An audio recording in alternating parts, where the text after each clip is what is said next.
So we are back again, as the title suggests. It is Penguin episode 4 review, and for the first time in this series we have a Penguin episode where Oswald shows up less than 20% of the screen time because the focus is on Sofia Falcone and the road that led her here. This episode began with a proper review of what went down after the Maronis ambushed Sofia and Oswald outside the club. And as I said before, we weren't sure just how much Sofia Falcone had heard about Oswald's betrayal. But it seems the cat is out of the bag for Oswald, and we can see Sofia's eyes here. She cannot believe the audacity of the situation she's in right now. Well, Oswald is not even pretending to placate Sofia. He is telling the Maronis that he intended to betray Sofia right from the start, in front of her face, without hesitation. But we know Oswald just like the characters do, and they've remarked upon his willingness to say anything to survive and get himself out of sticky situations, and this was no exception. Well, fortunately for them, this is where Victor arrives with the car and Oswald runs away, leaving Sofia. And now we understand better why he did that, because their alliance had already been destroyed on the first day. This is where we get to the flashback to Sofia, going back to the days when her dad was still alive and how the whole hangman thing came about. Multiple girls ending up dead by hanging, only that there appeared to be hand marks around their neck that could not have been caused by a hangman's rope. The reporter Summer Gleason tries to get information from Sofia about these girls because they all work in the Falcons club, but Oswald ends up reporting this to her father. For me, having watched the Batman recently and seeing how Carmine killed Anika, it was almost an open and shut case, but we still had to see how long Sofia Falcone would come to that conclusion, because as at the time of Anika's murder, Sofia had already been sent to Arkham.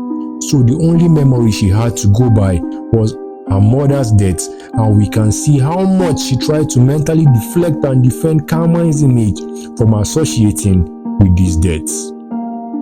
But the information from Summer Gleason about the defensive scratches on the victims and their murderer must have unlocked the flood of memories she kept locked away, and even at that, it still felt incredulous to her that her father could do such a thing. She in some way reminds me of Meadow Soprano, who realizes what her father does but still doesn't know how to configure the dad she sees at home and the one who is a mob boss in the streets. And it makes it more surprising that she wants to succeed Carmine as the head of the family, and I think that's also another reason for her refusal to accept that her father may be a monster, because she still wants to keep her chances of becoming the next boss of the family. But for Carmine, he didn't become boss of the family by being stupid.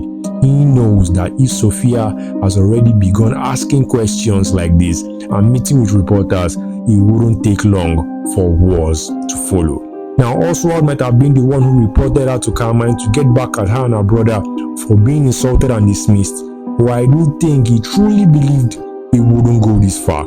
After all Sofia did was to talk to a reporter, so to have that escalated up to murder charges, that just goes to show the ruthlessness of Carmine Falcone. The speed of the conviction and sentencing to Arkham is one solid reminder of Carmine's power in Gotham, because there was no real evidence tying her to those crimes, and Arkham was deliberately chosen to discredit and dismiss whatever protests she could or would make. In a normal prison, she could still get the benefit of the doubt from the public and the family, but in a mental hospital, they would believe that there was something truly wrong with her that made her do it, and whatever her protests, they would chalk it up to another mental episode. So Carmine not only locked her away, but he made sure there was no coming back from it too, because her protest of innocence would never be taken seriously. But next is Arkham, and we can all imagine how crazy it must be for Sofia, who's grown up rich and spoiled all her life, and now getting treated like the scum of the earth in a strange place where the doctors look just as dangerous as the inmates. Now, Arkham is another story. It is crazy and wild, with medical practices that are either deliberately archaic or representations of the times they lived in. Because I've read some historical fiction books, and the shock treatments, cold water baths, and the encouraged violence are some regular occurrences in those times. So seeing it in Arkham is somehow crazy because it is supposed to be a modern mental hospital. Another thing we can see is that they changed the neck collar for inmates, because in the Batman we saw the Riddler's collar looking very wild as hell, but it seems they have adjusted it in this episode. Well, if Sofia wasn't mad before this Arkham imprisonment, this was guaranteed to get her insane, and them changing her sentence from 6 months until appeal to indefinite just goes to show the lengths hangman would go to keep her away. But then when they said she would be in solitary confinement, I thought she would be in her cell at all times. And then I saw her going out to get food with the inmates, so I did not understand that sequence very well. It did not seem very well done to me. But we can see how quickly Sofia progresses from the shock of seeing this inmate kill herself with a fork, and then to smashing Magpie's head on the table because she thinks she's a spy for the doctor. And I think this is where reality sets in for Sofia, that she would never leave Arkham. So why not just go with the flow? Now, I had predicted that Oswald would run to local Falcone and try to lie to him that Sofia was in league with the Maronis, but it seems even Oswald knows that card cannot be played, so he is nowhere to be seen. Instead, it is Sofia, having recovered from her injury, who shows up at the Falcone anniversary party, making everyone uncomfortable again.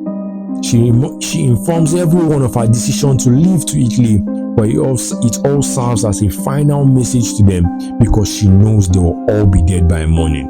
It's something of the last shred of humanity in Sofia that makes her take out this little child to sleep in the conservatory while her parents are dying from carbon monoxide poisoning upstairs. But then, how humane is it to kill the parents of a small child and rob her of her family at such a young age?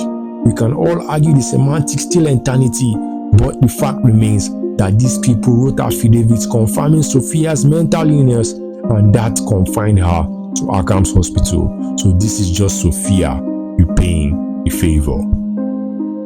But in the end, Sofia keeps Vitti alive, and for what reason we do not yet know. But right now, the update is that the entire Falcone family has been cleaned out, with the exception of 2 people. So in a way, Oswald's plan has worked to a degree.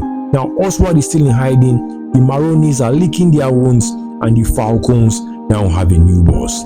An all-out war still seems probable at this point, but we still don't know when or how it will go down.